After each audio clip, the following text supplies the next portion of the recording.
22절 말씀입니다. 신약성경 히브리서 11장 13절에서 22절까지 말씀입니다. 이 사람들은 다 믿음을 따라 죽었으며 약속을 받지 못하였으되 그것들을 멀리서 보고 환영하며 또 땅에서는 외국인과 나그네임을 증언하였으니 그들이 이같이 말하는 것은 자기들이 본향 찾는 자임을 나타냄이라. 그들이 나온 바 본향을 생각하였더라면 돌아갈 기회가 있었으려니와 그들이 이제는 더 나은 본향을 사모하니 곧 하늘에 있는 것이라. 이러므로 하나님이 그들의 하나님이라 일컬음 받으심을 부끄러워하지 아니하시고 그들을 위하여 한 성을 예비하셨느니라. 아브라함은 시험을 받을 때에 믿음으로 이삭을 드렸으니 그는 약속들을 받은 자로 돼 그 외아들을 드렸느니라. 그에게 이미 말씀하시기를 내 자손이라 칭할 자는 이삭으로 말미암음이라 하셨으니 그가 하나님이 능히 이삭을 죽은 자 가운데서 다시 살리실 줄로 생각한지라. 비유컨대 그를 죽은 자 가운데서 도로 받은 것이니라. 믿음으로 이삭은 장차 있을 일에 대하여 야곱과 에서에게 축복하였으며 믿음으로 야곱은 죽을 때에 요셉의 각 아들에게 축복하고 그 지팡이 머리에 의지하여 경배하였으며 믿음으로 요셉은 임종시에 이스라엘 자손들이 떠날 것을 말하고 또 자기 뼈를 위하여 명하였으며 아멘.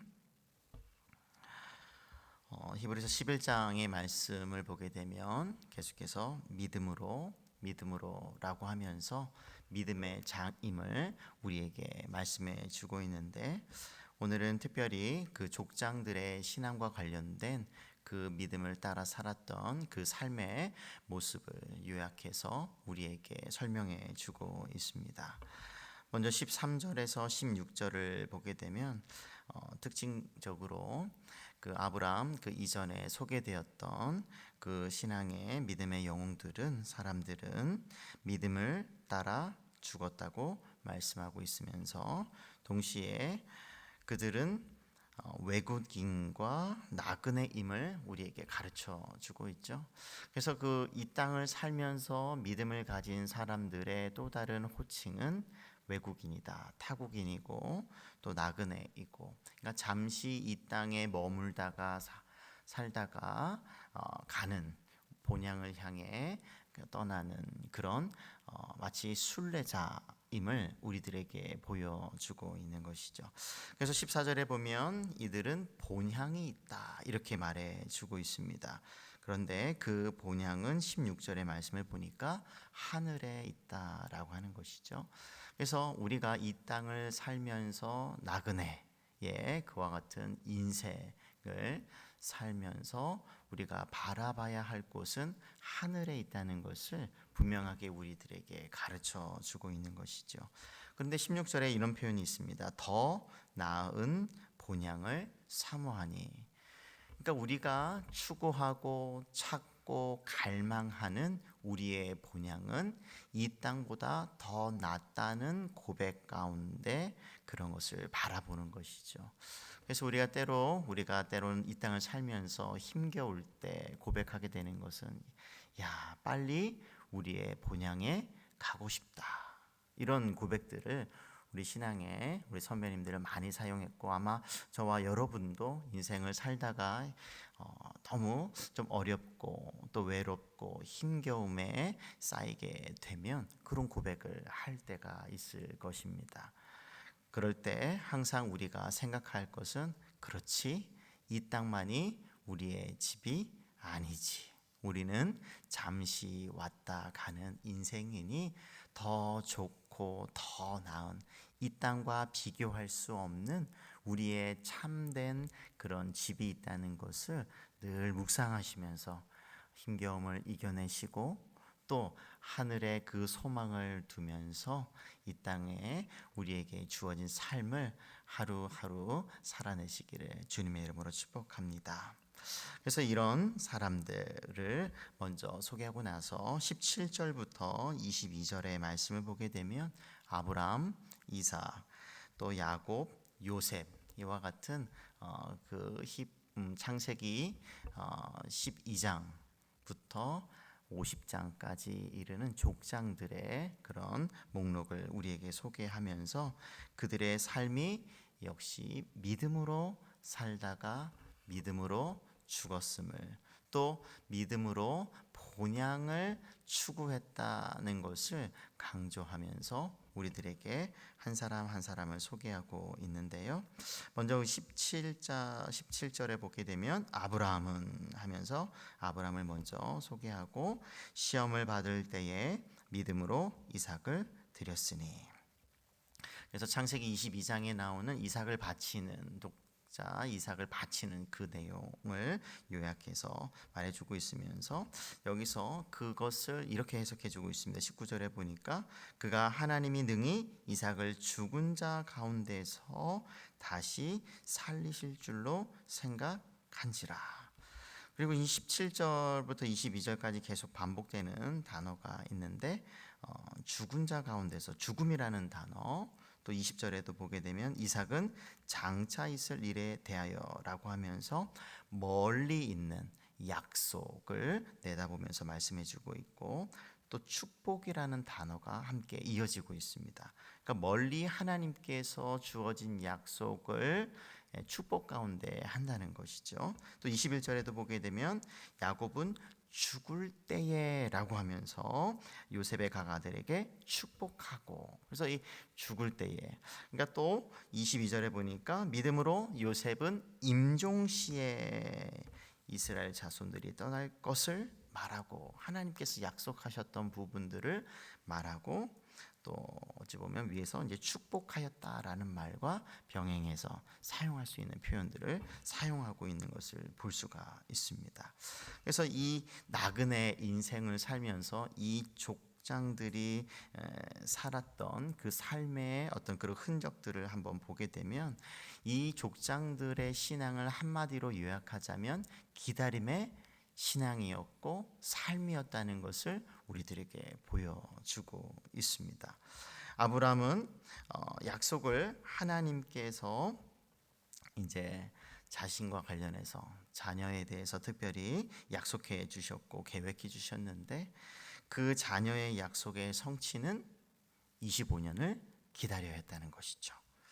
그래서 그 하나님의 뜻이 자신에게 어떻게 이루어질지 몰랐지만 아브라함은 하나님께서 약속하셨던 것을 믿고 순종했던 부분을 11절에서 12절에서 또 강조해서 말씀해주고 있고, 또 언제 그 약속이 이루어질지 몰랐지만 그럼에도 순종했다는 것을 13절에서 16절까지 우리에게 강조해주고 있는 것입니다. 그래서 아브라함은 또 이 족장들은 멀리서 하나님께서 약속하셨고 하시는 그 일을 멀리서 보았다라고 하는 것입니다. 그래서 이 신앙, 이 땅 가운데 나그네의 그런 신앙을 간직하며 살아가는 사람들의 그 시야는 이와 같은 영적인 멀리 내다보는 그와 같은 시야가 있는 것이죠. 그래서 저와 여러분에게도 우리의 그 감각적인 육체적인 우리가 주어진 이 육체의 눈이 볼 수 없는 먼 것, 또 영적인 것, 그런 것들을 볼 수 있는 그런 시야가 우리에게 있고, 또 그런 눈을 가지고 이 땅을 살 때 우리에게 주어지는 그런 본향을 또한 멀리 있지만 그것이 약속된 것이지만 바라보며 살아갈 수가 있는 것이죠. 그리고 또 이 아브라함을 보게 되면 왜 하나님께서 그 이삭을 시험하는 그 창세기 22장의 내용을 보게 되면 왜 그렇게 일하시는지 알 수 없었지만 그럼에도 불구하고 이 아브라함은 순종했다는 것을 볼 수가 있습니다. 어떻게, 언제, 또 하나님께서 왜 그렇게 약속하시고 또 그것을 이루어 가시는지 몰랐음에도 아브라함은 믿고 순종했다는 것이죠. 이것이 우리들의 고백이어야 한다는 것이에요.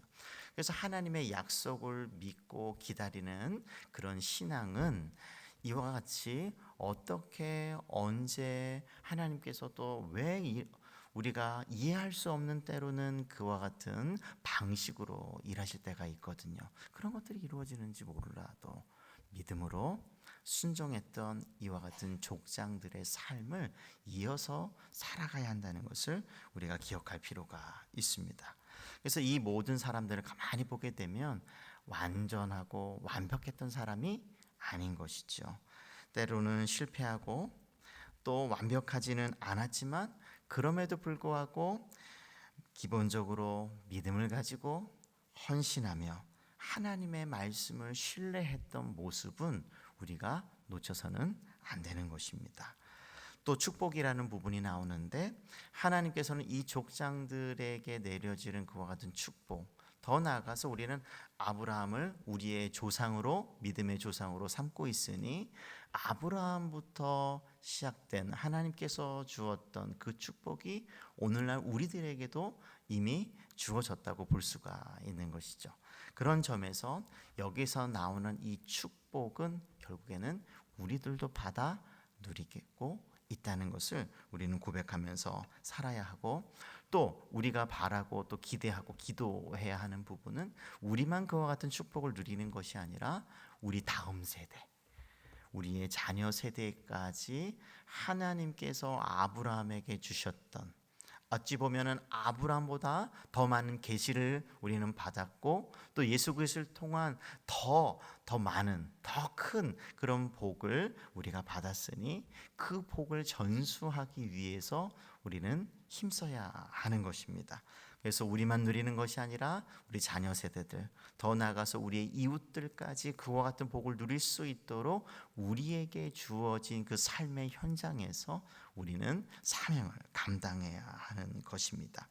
또 이 아브라함뿐만 아니라 이삭도 보게 되면 야곱에게 약속과 축복을 전수했죠. 창세기 27장에 보게 되면, 또 야곱도 창세기 48장과 49장에 보게 되면 하나님의 약속과 또 함께 축복을 자녀들에게 전하는 것을 볼 수가 있습니다.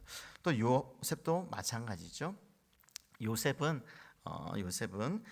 그가 살았던 그 삶의 참 모습을 보게 되면 참 너무 힘겨웠던 삶을 살았지만 그럼에도 불구하고 끝까지 헌신하며 하나님께서 함께 하시는 그런 복을 누렸던 그런 삶을 살지 않았습니까? 그런데 이 요셉의 그 믿음이 놀라운 것은 가족들이 자신에게 행했던 그 모든 악한 일들, 그것에 자신의 삶을 짓눌리거나 또 삶을 포기하지 아니하고 가족, 직업, 그 환경을 불신앙의 핑계로 삼지 않았다는 점에서 우리에게 또 다른 신앙의 모범을 보여준다고 할 수가 있습니다. 때론 우리 신앙생활 하다 보면 또 힘겨워지면 또 이런저런 핑계 대면서 우리의 신앙을 조금 이렇게 소홀히 할 수 있는 그런 환경 가운데 있을 수 있거든요. 그럴 때 우리가 요셉을 기억하면서 그런 환경 가운데서도 함께 하시는 하나님, 또 그 함께 하시는 하나님으로 말미암아 형통을 경험할 수 있다는 것을 우리는 기억하면서 그와 같은 복을 함께 누리시기를 바랍니다. 더 나아가서 요셉은 이제 창세기 50장에 이제 죽음을 맞이하게 되는데, 그가 마지막으로 유언했던 그 부분 24절에서 26절을 보게 되면 언젠가 하나님께서는 찾아오셔서 이스라엘 백성들을 애굽에서 출애굽하실 것에 대해서 요셉은 예언적으로 유언했던 것을 볼 수가 있죠. 그때 자신의 뼈도 약속의 땅으로 가지고 가달라고 하는 마지막 유언을 남기고 이렇게 이 땅에서의 삶을 마감했던 것을 볼 수가 있는데, 이와 같이 아브람, 이삭, 야곱, 요셉, 이와 같은 족장들의 우리의 삶을 보게 되면 참으로 감탄할 수밖에 없고 놀랄 수밖에 없는 것이죠.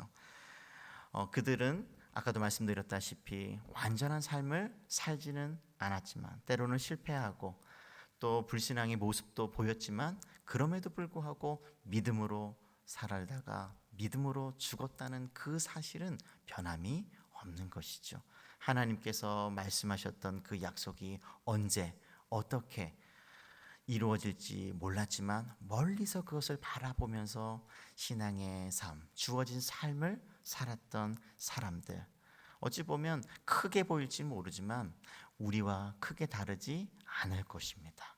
그래서 우리도 우리에게 주어진 믿음을 가지고 멀리 있는 약속이지만 그것을 바라보면서 우리에게 주어진 그 길, 삶의 신앙의 길을 끝까지 걸어가는 그런 복된 신앙인들이 다 되시기를 주님의 이름으로 축복합니다. 아멘.